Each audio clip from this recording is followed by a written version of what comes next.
Hey everyone, welcome back to Draft of the Future. This is Ryan and Matt. We are super excited today. We've got another player interview for you. This is someone that is preparing for the 2026 NFL Draft, and we are very hopeful that he's going to be able to make that happen. So, Matt, why don't you give a little introduction to who we're going to be interviewing?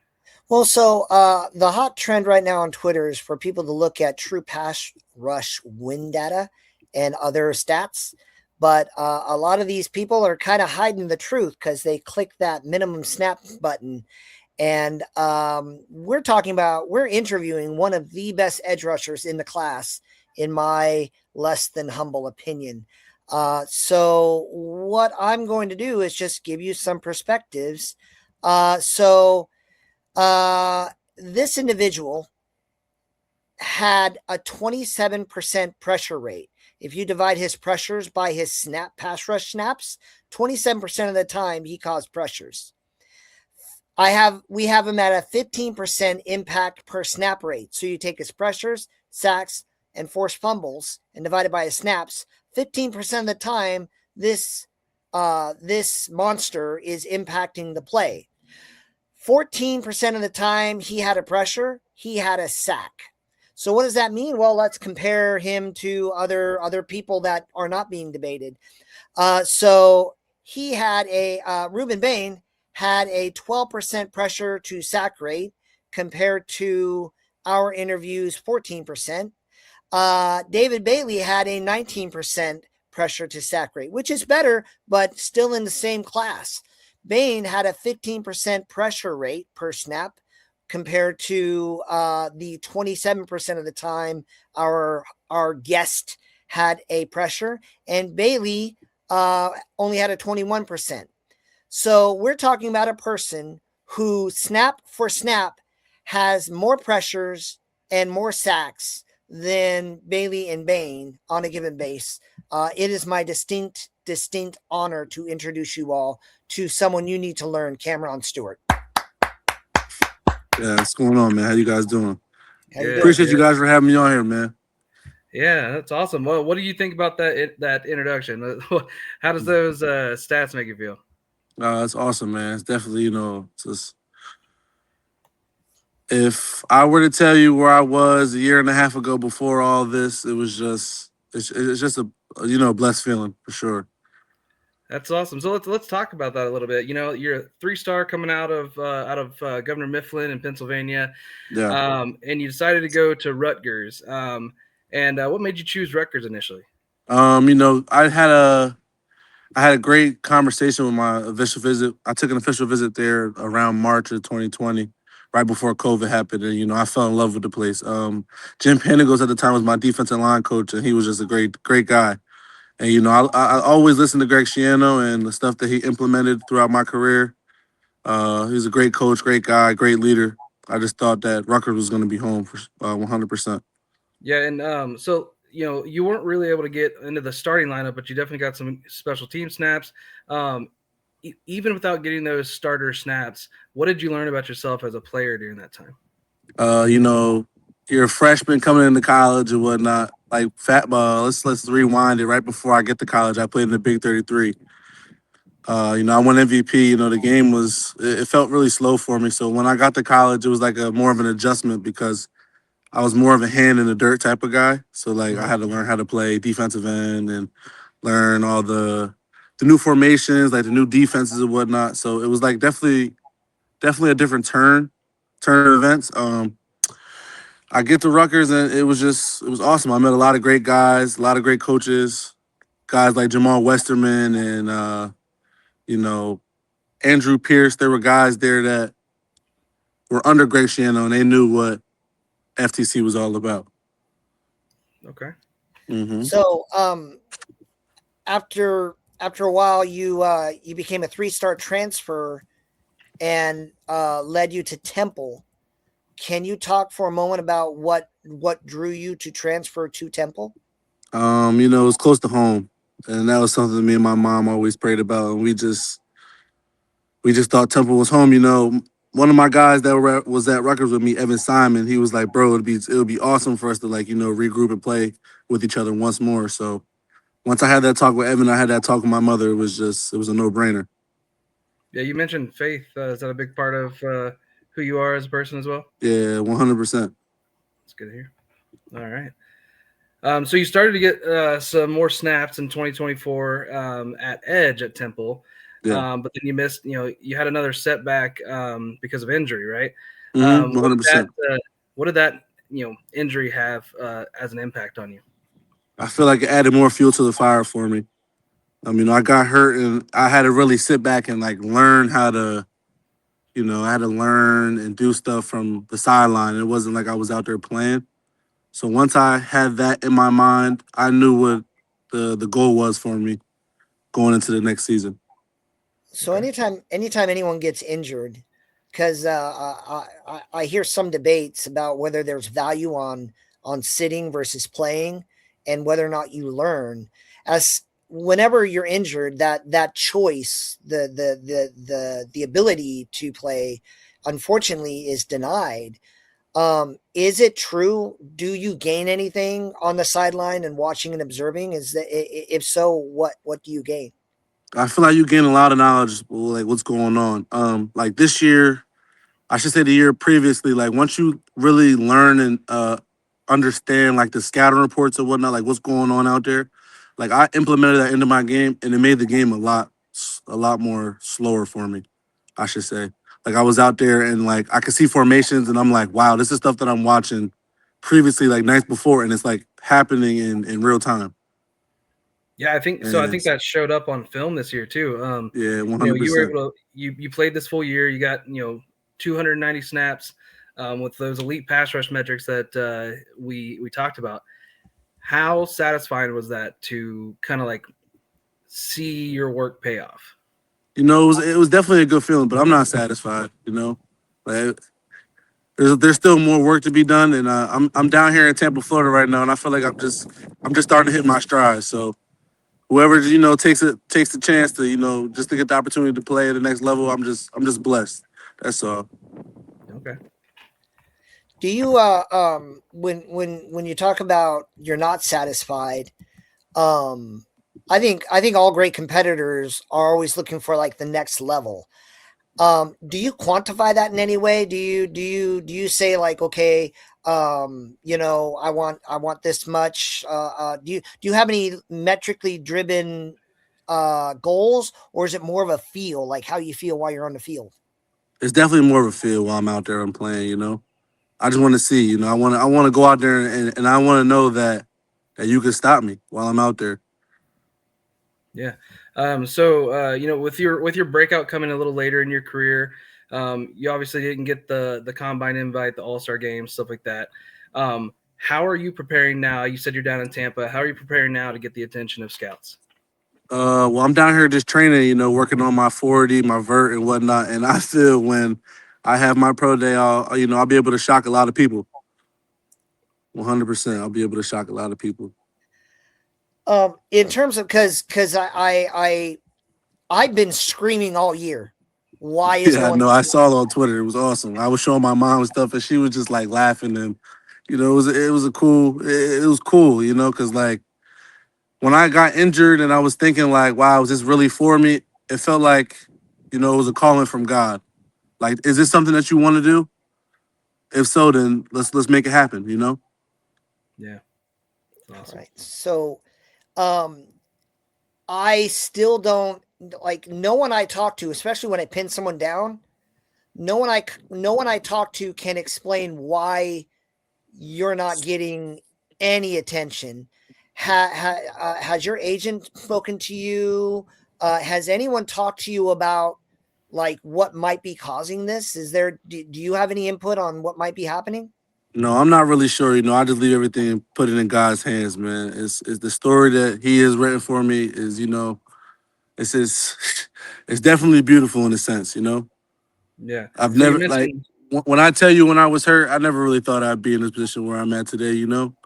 I've always been the kid where it was like, okay, there's two people in front of me. I got to get past both of them. How am I going to do it? Mm-hmm. yeah, And that's been the story of my life, literally. that's awesome. So you mentioned slightly your pro day. What are you hoping to showcase? And do you know when that is? I couldn't find online when it's scheduled. It's March 19th. March 19th. Okay. Yeah, and I'm ready to showcase everything that I could do. So like when they go back and rewatch the tape, they're gonna be like, "Wow, how we missed this kid?" You know? Yeah, If you that'll come be anywhere valid. near the numbers, so a thing that I've done, and again, how it was easy for me to find you is last season I looked at every starter for every team in the league, and I Hmm. just looked at them and their athletic profiles, height, weight, speed, 40, vert, all those things. Yeah.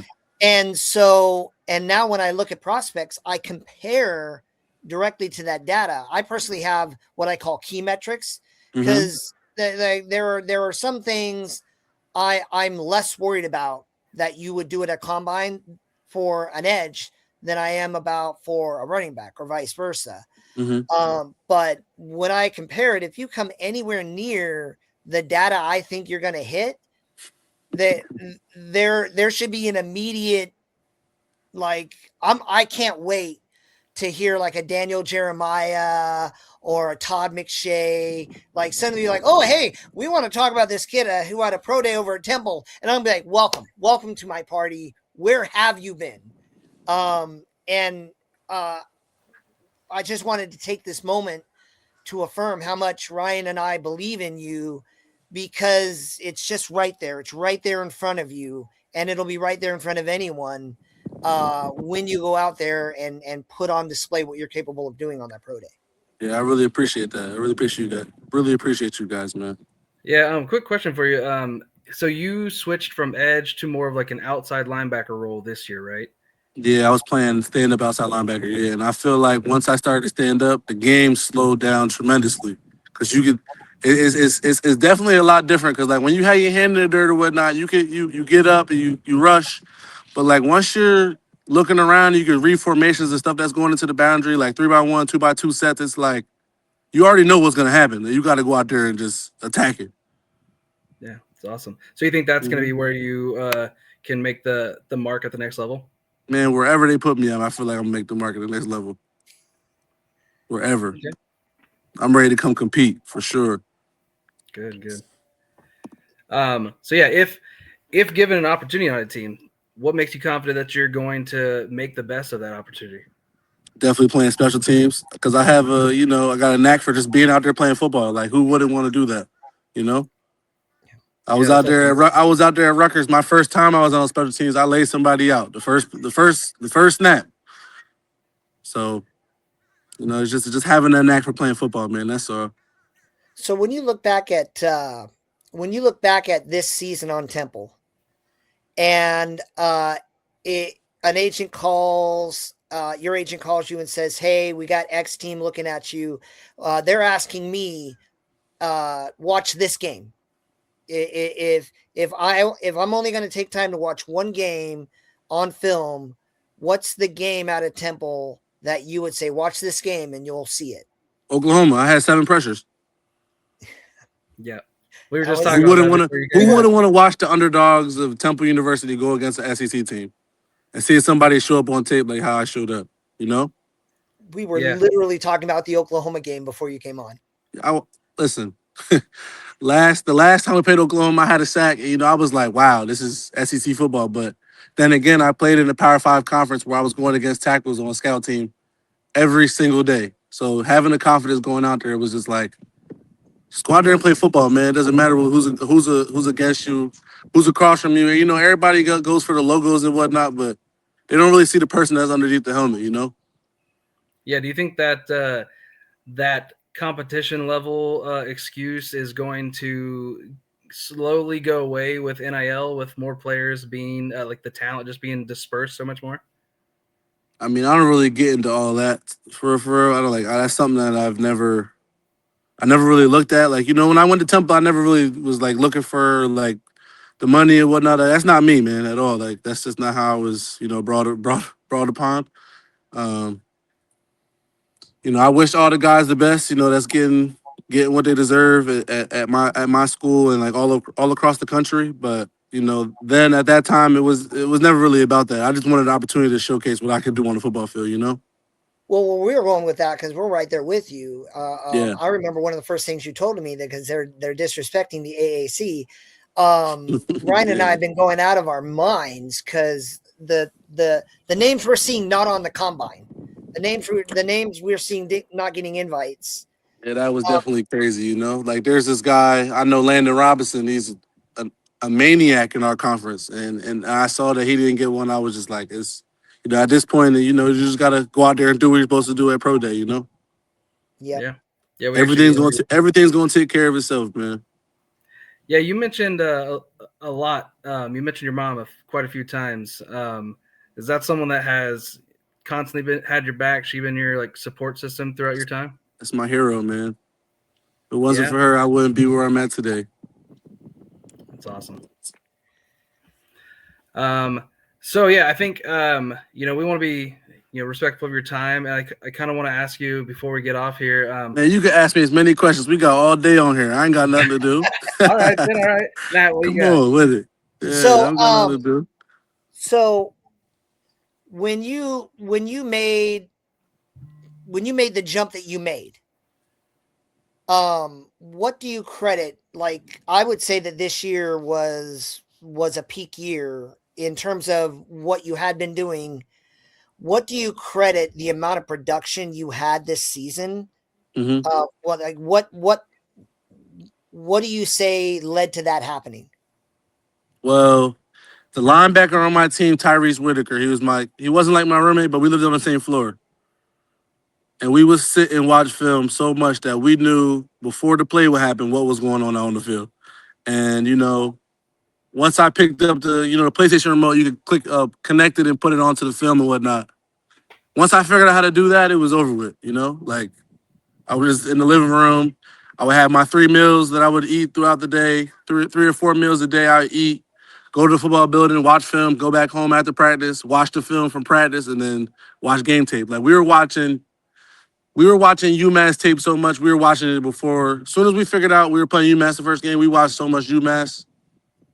I think we watched it like 3 times a day. Like, we watched it at practice, and then we would go home, we would eat, get in the shower, everybody would hurry up and shower just so we can get on the couch and watch film. Hey, you punished UMass that first game too. Yeah, I feel like I had something to prove. Yeah. Do you think that having that hot start for the year, do you think that kind of like motivated you even more? Like, yeah, I can do this. I don't really think it was then that I had the hot start. I think it was when I found out, like the coaching staff changes and whatnot. I felt like a relief off my shoulder. They told me I was playing outside linebacker. I was like, wow, y'all just want me to go be a maniac? That's how I was, in high school. Like my head coach, my head coach, man, in high school, he was like, he lived right behind me. And like, he would hear me outside doing stuff. He would call me over and we would just sit and talk about life. And that game, coming off a hot start, added a lot of fuel to the fire. It's A awesome. lot of fuel to the fire, man. So you talked about watching film, and this is somewhere I'll admit that's kind of a hole in my game. I'm very good at seeing things through an analytical point of view, Yeah. but I can't deny that there are certain things that you can't see in metrics. You got to see it on film. When you're competing against a tackle, what are the tells? What are you looking for? What are you watching film to see? The alignment of their stance, the width of their stance, how their hands are, pre-snap. Like, I can tell you right now, North Texas, we were playing North Texas last year, and the left tackle had a tail every time it was run or pass. Like, I knew that and I went to my coaching staff on Sunday, right after the game on Saturday. We just played Tulane, and I went to them on Sunday and I told them. They went and watched the film, and 97% of the time I was right. Run or pass. It's kind of crazy. Like, when you watch a lot of film, you really could tell like what's really going on out there. That's why I feel like the game slowed down so much for me. Yeah.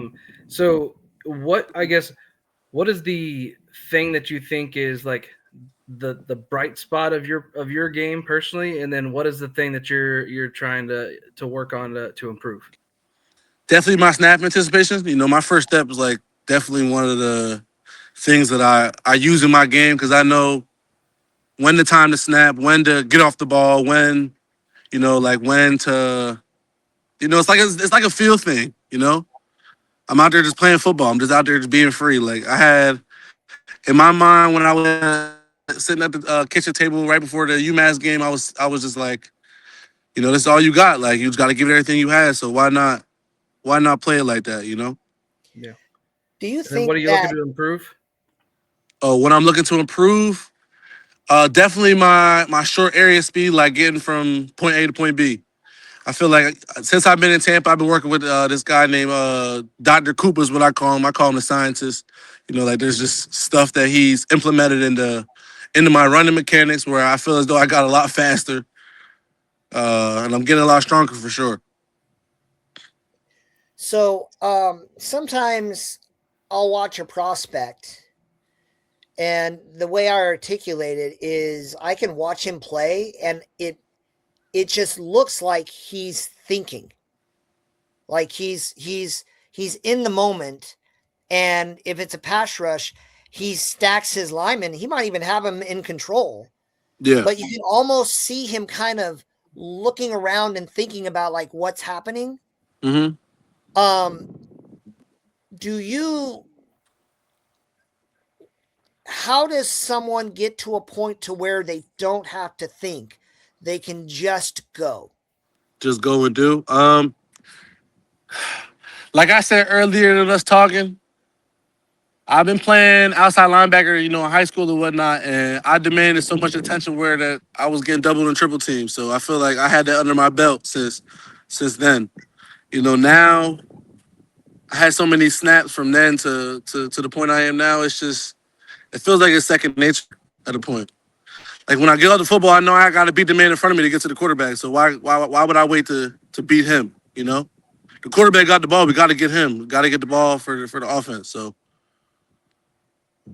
Is train to there go. a pro that you try to model your game off of?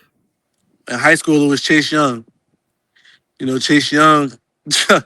I remember I was at Rutgers and he didn't suit up, but he was out there because I guess he was injured or whatnot. But he walked onto the field and I was like, wow, this is what college is like. Like I was standing next to him, I was like, oh my goodness, who is that? And then once I really like started to break down his film and whatnot, I was like, oh wow, he's an animal. Why wouldn't I want to try and be like that?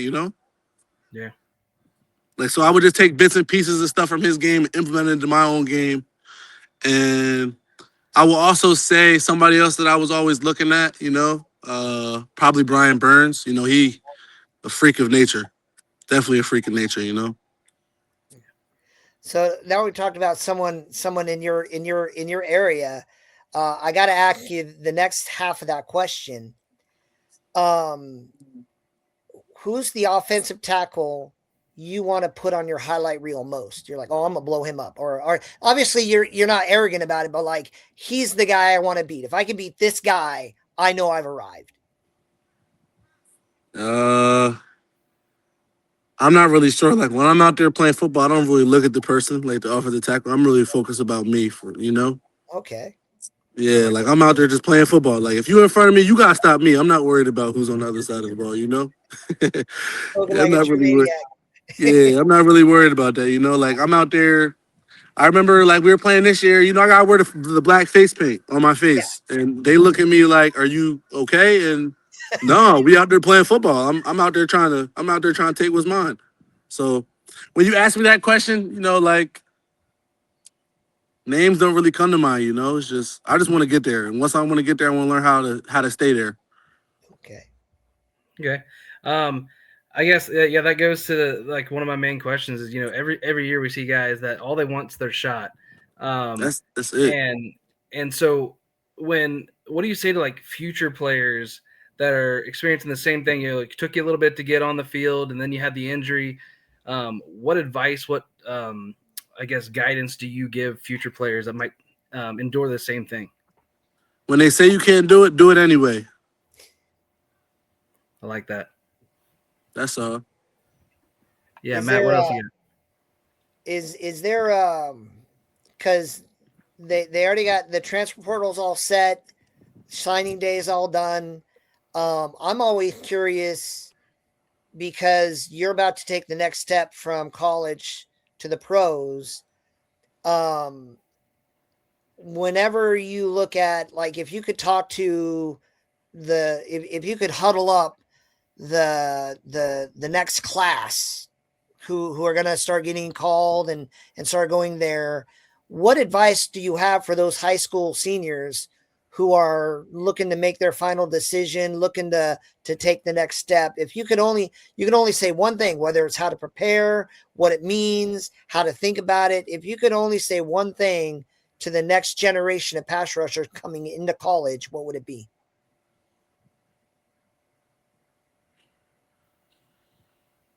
Trust your gut, especially when you see something. You know, when you see it open, and take it, and don't be scared to take it.